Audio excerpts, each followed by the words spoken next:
A paz do Senhor, meus irmãos, bom dia e uma ótima manhã de quinta-feira para todos. Irmãos, eu venho aqui para gravar mais um estudo, como você vê, João, capítulo 5. Talvez esteja parecendo para você a filmagem virada. Não tive como consertar essa configuração ali e pensei em gravar assim mesmo. O que nós iremos aqui falar é a pedido de muitos irmãos, muitos amigos meus da cidade de Igrejinha, da cidade de Três Coroas, amigos que querem saber sobre a real e verdadeiro ensino que tem ali em João 5. Se realmente havia este anjo ali que movia as águas, o que a história nos conta, tá? Então, estudei esse texto e quero trazer para vocês aqui o real e verdadeiro ensino que tem a este texto de João 5, no tanque de Betesda, a qual muitos pregadores estão pregando e ensinando errado e estão trazendo uma falsa esperança para aqueles que ouvem sobre esse texto. Vamos tentar exaurir o máximo possível, fiz algumas anotações e quero ler para vocês aqui João 5, então, o capítulo 2, depois o capítulo 5 e também o capítulo 7, tá? Então vamos ler João 5, capítulo 3, que nos diz assim, ó, vamos ver se eu acho aqui. Aqui, ó. Neste jazia grande multidão de enfermos, cegos, coxos e paralíticos, esperando o movimento das águas. Então, olha só. Eu quero dizer que em 1988, a arqueologia, mexendo na terra, descobriu ali o tanque de Betesda, soterrado por muitos séculos ali, soterrado. E quando encontraram, havia uma escrita ali. E eu quero mais um pouquinho para frente dizer o que estava escrito ali, tá? Então a primeira coisa que nós vamos ver, primeira parte, é que ele não era coxo. Ele não era coxo.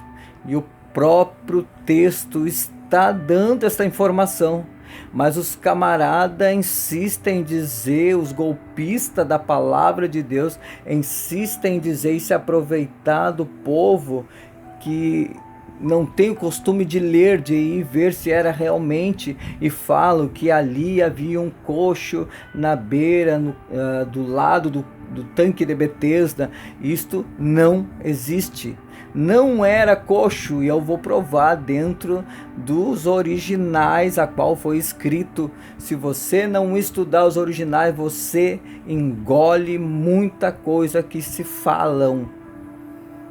E um pouco eu vou mostrar aqui, nem vou precisar dos originais para mostrar que o texto mesmo está dizendo, tá? Então a primeira coisa é que ele não era coxo. Como é que tu sabe disso, irmão Marcos? Porque o texto está me mostrando. Então no versículo 3 nos fala, olha só, ele não era coxo. Como é que nós vemos isso? Capítulo 3 nos diz que ali nesse tanque havia uma multidão de quê? Letra A, de enfermos. 2, não é 2, né? Parece o Chaves. Letra B, cegos. Pode conferir lá. Letra C, coxos. Letra D, paralíticos. cegos, paralíticos. Então lá havia essa multidão de pessoas ao redor desse tanque, que esse tanque, irmãos, era um costume pagão, não era do costume judaico, não era do costume judeu, esse tanque de Betesda, que muitos dizem que é casa de misericórdia, né? Casa Hadasda, no hebraico, né? Beit Hadasda, né? Olha só. Então era um costume pagão, não era do costume judaico.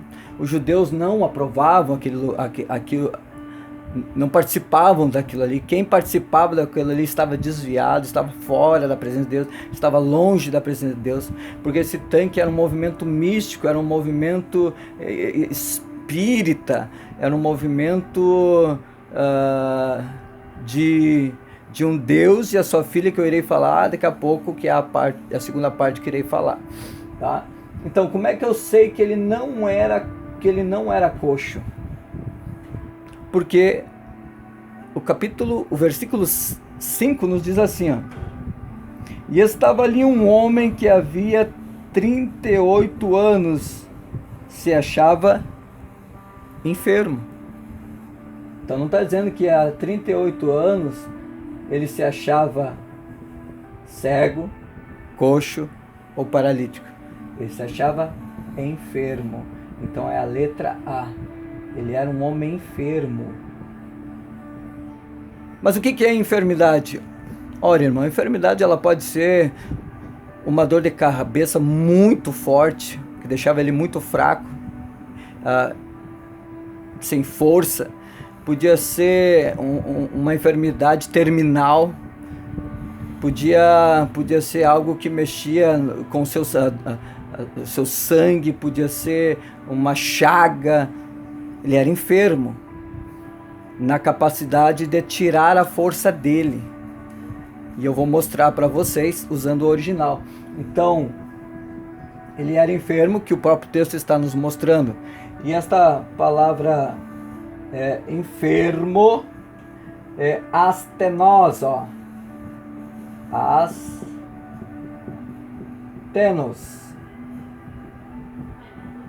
Astenos. Vou usar a caneta vermelha.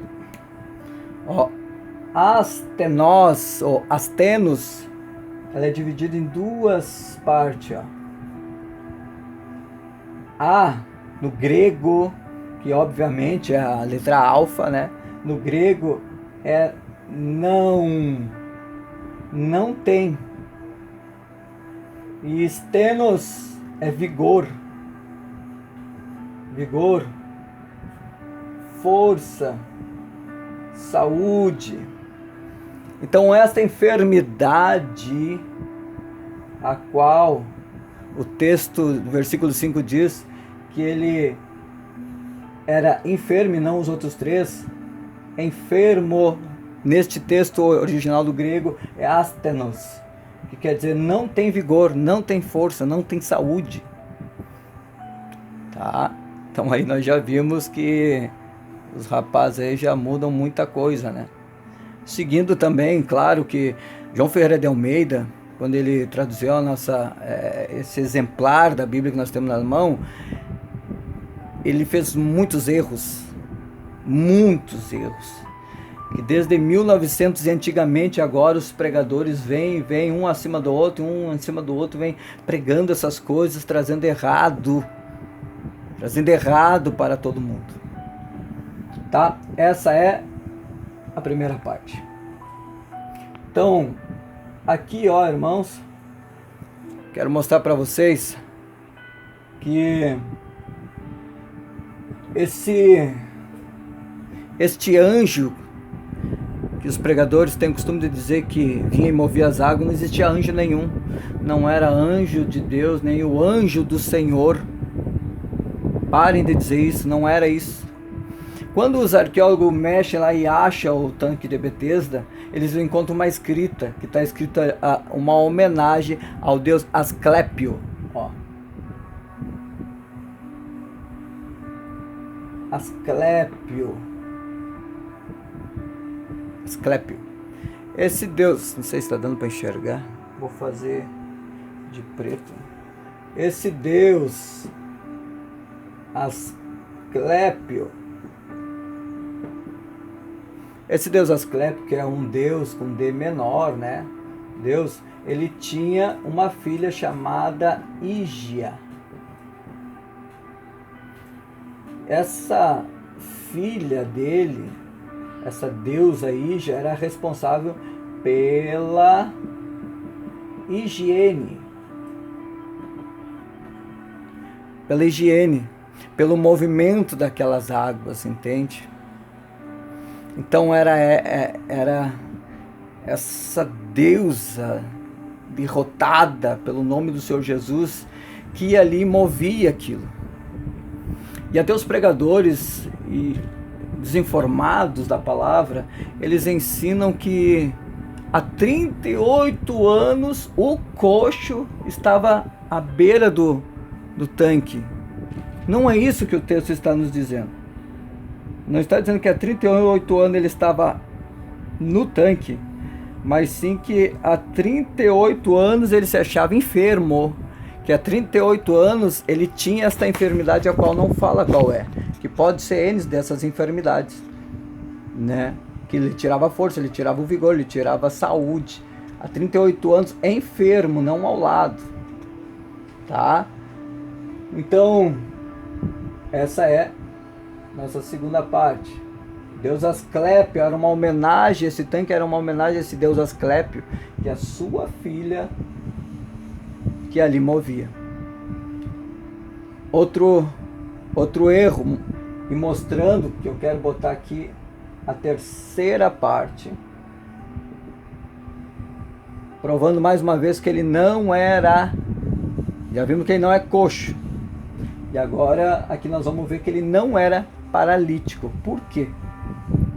Por causa que no versículo 7 diz assim, ó, vamos ler o 6 também. E Jesus, vendo este deitado e sabendo que estava nesse estado havia muito tempo, disse-lhe: queres ficar são? Ó, note que essa enfermidade, que a Bíblia não fala qual, que lhe tirava força, o vigor, que ele estava sempre deitado na cama, não porque ele era paralítico, porque ele é coxo, nós vamos ver para frente até, mas que lhe tirava força de conseguir levantar. Agora o 7 diz assim, ó, o enfermo respondendo-lhe: Senhor, não tenho homem algum que, quando a água é agitada, me coloque no tanque, mas enquanto eu vou, tá entendendo? Ninguém levava ele. Quando começava aquele movimento ali, que estava sendo movido as águas por essa deusa Ígia, que é responsável pela higiene, as pessoas se alvoroçavam e começavam a correr para lá e ir para lá. É assim na nossa vida. Quando há movimento de ventos, é profeta para cá, é profeta para lá, nós somos especialistas nisso, a igreja, os crentes, de que quando há um movimento lá, todo mundo corre para lá. Há um profeta está lá, todo mundo corre para lá. Corre para lá. Para com isso. Deixa de graça. Vamos servir a Cristo. E isso acontecia lá. Quando começava a mover as águas, eles corriam, tá movendo a água, corriam. E ele disse que ele mesmo ia. Ó. Mas, enquanto eu vou, desce outro na minha frente. Então, quando dava aquela correria para ir lá, o primeiro que entrasse seria curado da sua enfermidade, do que tinha, ele com muito esforço, escorando na parede, e ia até lá, sem vigor, sem força, muito devagar, entendeu? Então, a segunda palavra a segunda palavra grega que eu quero colocar aqui é ergomai. Ó, vou escrever aqui.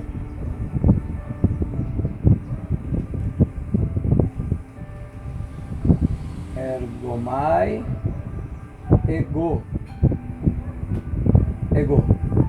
O que é? Cadê?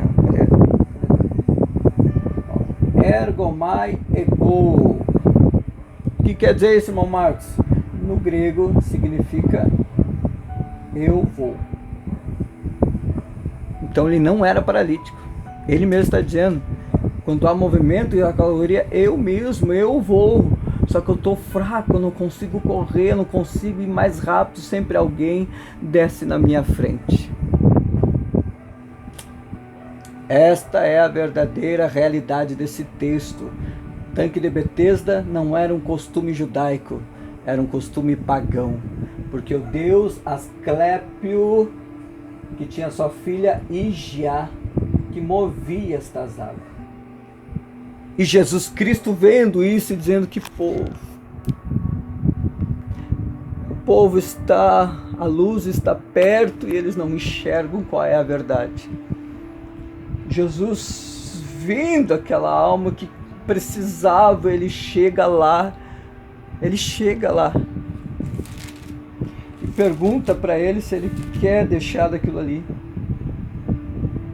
O Senhor fala, vendo ele, queres tu ficar são? Então é a mesma coisa que o Senhor dizendo assim, traduzindo, tu quer ficar são, não é aí, não é nesses ensinos pagãos, não é adorando esses ídolos, não é adorando esses falsos deuses. Eu sou o caminho, a verdade e a vida. Ani der remet rain, eu sou o caminho, a verdade e a vida. E Jesus diz para ele, toma a tua cama e vai e não peques mais. Mas qual era o pecado dele? O pecado dele está ali, um homem que conhecia o Deus de Israel e se afastou para ir ser enganado, para ir receber uma cura lá do lado errado, de falsos deuses, que era costume de Israel se prostituir, procurando falsos deuses. Oh, glória a Deus, aleluia, sinta a presença de Deus, aleluia. Esta é a verdade da palavra. Irmãos, estude a palavra, estude, porque o ensino salva, o ensino liberta e o ensino te mostra a porta para o céu. Jesus Cristo, ele pregou 14 vezes em seus 3 anos e meio de ministério, mas ele ensinou 64 vezes. O ensino prevalece. Que o eterno Deus possa lhe abençoar nesta quinta-feira com esta palavra que é libertadora.